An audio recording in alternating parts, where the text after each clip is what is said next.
Zealand. Yeah, great speech. Mr. Chair. The Honourable Paul Goldsmith. Mr. Chair, thank you for the opportunity. I want to talk about science and innovation, which is part of the discussion today in particular.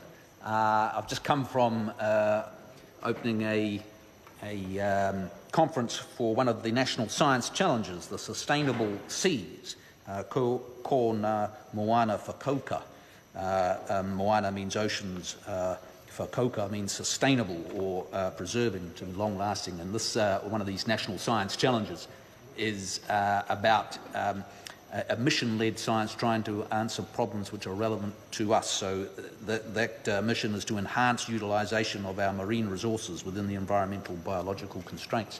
A very passionate bunch of scientists, helped sustained by our big investment in science. Passionate people, very keen to better understand the seas and the oceans that sustain us in so many ways, but also combining stakeholders through iwi and the many industry groups who are involved in the broader marine environment.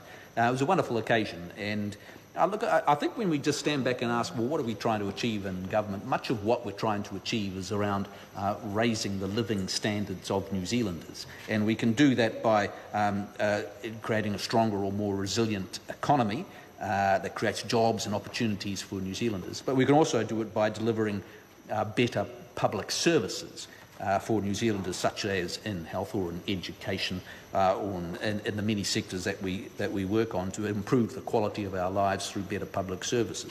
But that's not all about what government's about. I see a fundamental role for government's about preserving and enhancing what is special about New Zealand. And we often think of the quality of our physical environment, but it also extends to our way of life, our social cohesion, our high levels of trust.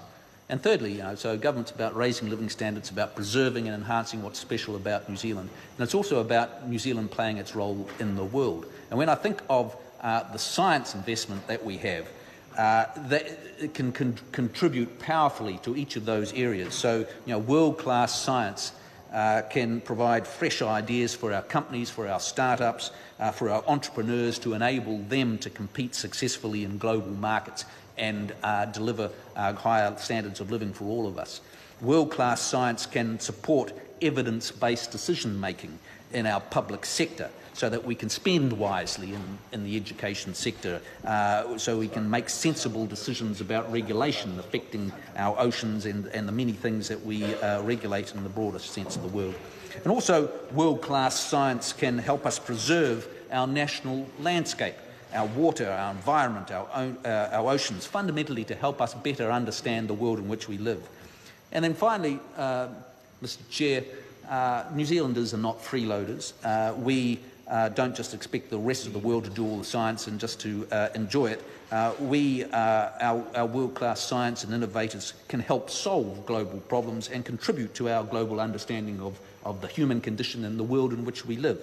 And that's why we do continue to invest $1.3 billion a year in science as we're looking at today as a result of previous budget decisions, and we're on track to increase that to $1.6 billion annually by 2020. And we invest right across the spectrum from fundamental inquirer-led science in the Marsden Fund and the PBRF funding through the universities, which are powerful contributors to this understanding, but right through to mission-led science, the national science challenges such as the sustainable oceans, but also challenges which are designed to deal with our biosecurity issues, the quality of our soil, as well as ageing well and many health issues as well.